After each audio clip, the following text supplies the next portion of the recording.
Hello everyone, it's your favorite Grandmaster. Just coming at you with a quick video today. Hopefully it'll be quick anyway. We're gonna go over everything that we know so far for Sparking Zero and everything that's returning from Tenkaichi 3 and Raging Blast, mainly just like movement stuff and other features. I'm gonna try to keep this video as short as possible. I don't want it to be 10 minutes long, or at least it shouldn't be, but there is a reasonable amount of information to cover, so instead of dragging out this intro, let's just get straight into it.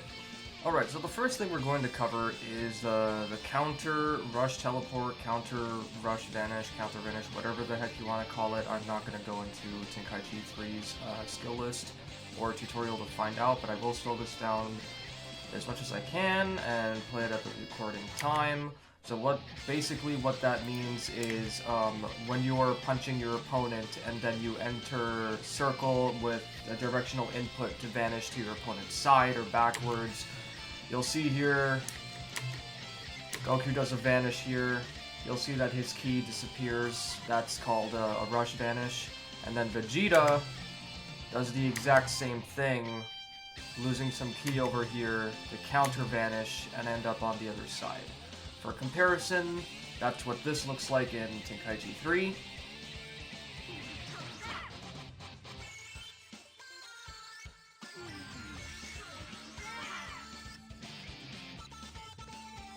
After that, we have a damage difference, so you'll see Vegeta does 2 punches here, that does 546 damage. It stops there, just pausing it here to show you the difference. That was on Goku's back, and it did 546 damage. Now he's attacking Goku from the front.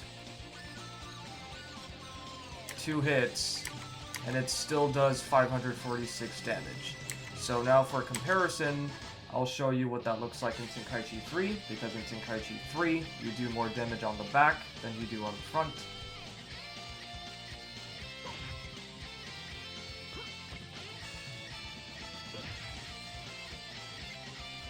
Next, I want to touch on something really important here. So I had told Globku, actually, that the chain you're about to see here is the vanishing attack, and Globku, if you see this, or if you're watching this, please don't hurt me. Please don't hurt me.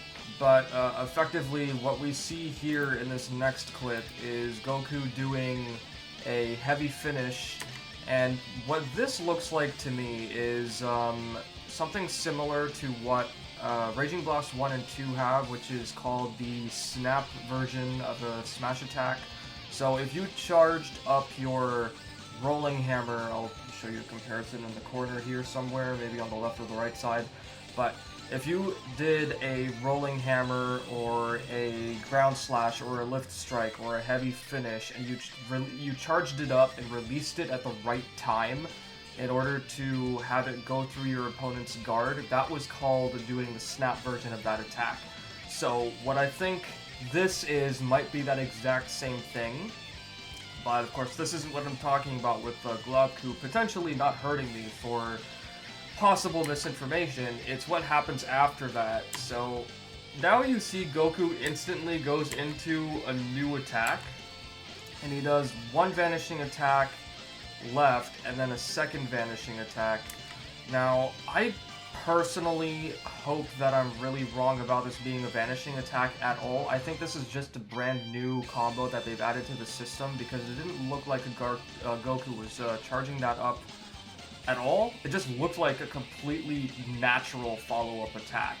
Because in Raging Blast 1 and 2, you do get 2 natural vanishing attacks by default. In Tenkaichi 3, you would have to go max power mode in order to gain more than one vanishing attack, because by default in Tenkaichi 3, when you're outside of max power mode, you only have one. But I'm thinking that this might be a natural follow-up, and I really hope that it is, because this is not the kind of knockback animation that you can use on the opponent in order to dash behind them again and catch them. So I really, really hope that what I told Globku initially is wrong. I'm really hoping that's not a vanishing attack. It just looks like a new combo. And for comparison with the charge attack, I will show you a comparison from the Rivals trailer right here. and you'll see what I'm talking about with the charged versus uncharged.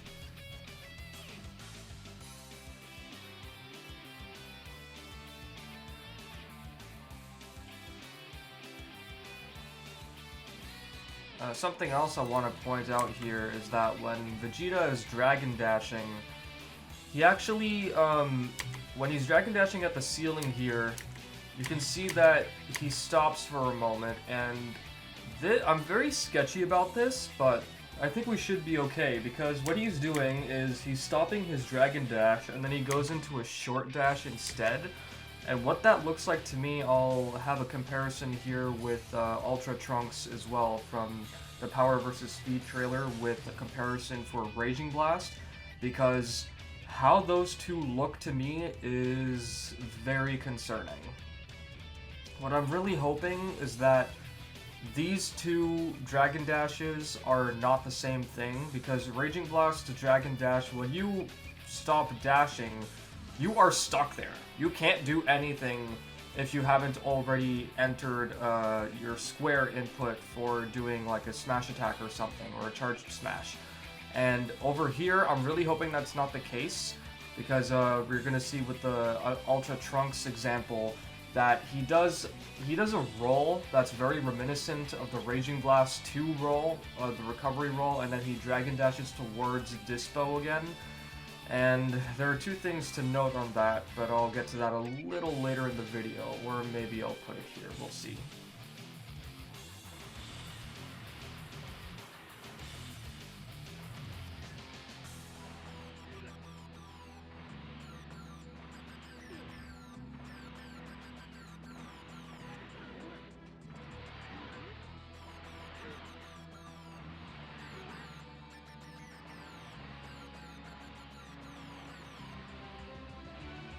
Alright, the next thing I'm gonna talk about here is the return of a mechanic from Tenkaichi 2 originally, sort of, and then from Tenkaichi 3 called Highspeed Movement. Highspeed Movement is a mechanic that is exclusive to specific characters when they are in max power mode. I'm gonna play this frame by frame just to show you what's going on here. So you can see Vegeta is Dragon Dashing, right? If you take a close look at his key gauge, when he vanishes from that spot and he reappears, or as he vanishes, you can see that he's losing a certain amount of ki over here. This means that as he's reappearing, he's doing high-speed movement. I'll show a comparison in one of the corners here, probably above my head or bottom right-hand corner. But this is high-speed movement. I am 100% convinced of this now. It doesn't matter whether or not the players that actually did this showcase were advanced or just playing for the heck of it. But clearly, they did want to at least show this off, and I am very happy about this. You can see it again here, as Vegeta vanishes from that spot and reappears over here. And then he does it one more time, if I recall correctly. Yep, he vanishes from there, and he comes up here, which is again high-speed movement. Just to reconfirm how that looks, you can see here's his key.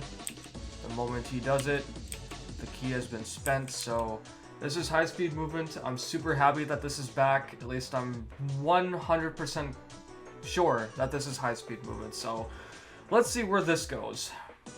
Next thing to cover here is when Vegeta has Goku in a combo. He's currently in max power mode. First of all here, the blowback here is crazy. That blowback is insane. And he's doing his ultimate, but here's the really bad part. As he does Final Flash, his max power mode ki gets depleted, but he still retains all of his regular ki bars.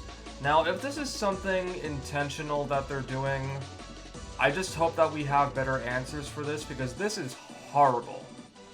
This is terrible. Whenever you're using your ultimate move, you're not supposed to keep or retain your regular ki bars. This is a really big problem. I sincerely hope that they're not going with this in the final product, because this is just awful.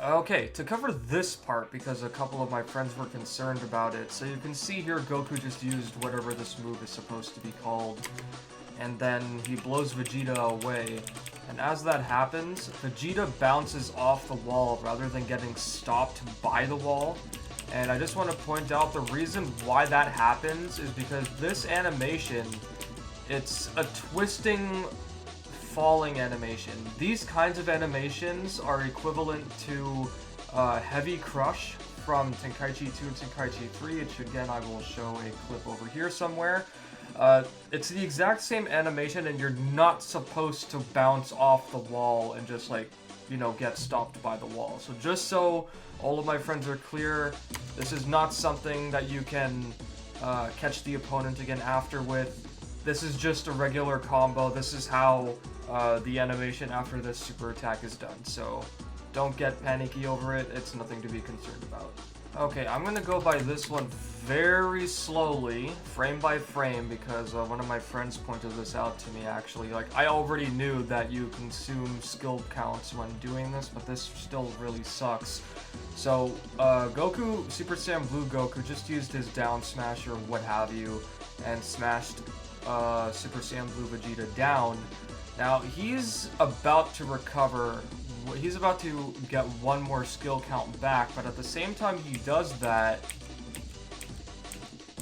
you can see over here he's hit 4 skill counts, and then he does a roll, a recovery roll, consuming 2 skill counts, and then recovering and into another Dragon Dash again.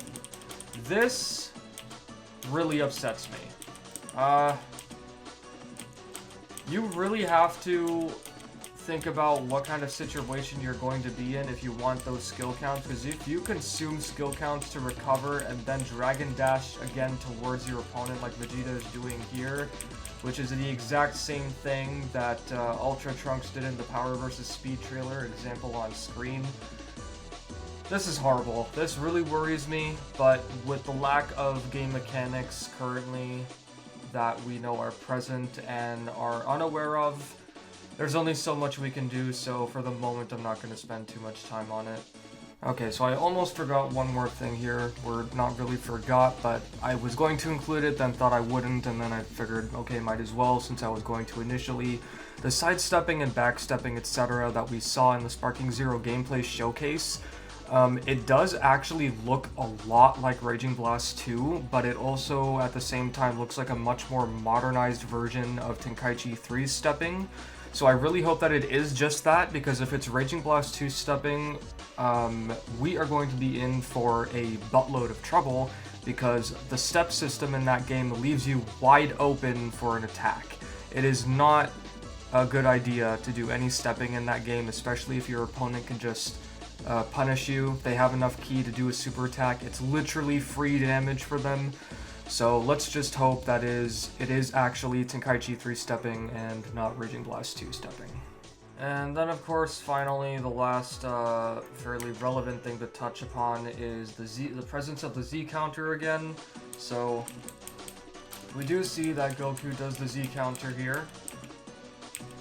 It has a brand new stance for the most part, and I'm just kind of wondering if the revenge counter influences how the Z counter is going to function, and also if they're removing the emergency blaster wave because the revenge counter now exists. So if they do end up doing that, I actually don't really mind that, because I'm sick of seeing emergency blaster wave to begin with. And then of course we see Goku follow it up with a counter attack.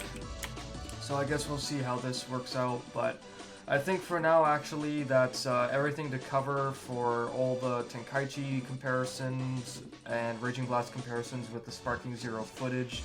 So, with that being said, I hope you all enjoyed this video. If you're new here, leave a like, it'll help the video. Maybe consider subscribing so I can get closer to 6,000 subscribers, and I hope you all have a great day. Thanks for watching. Bye!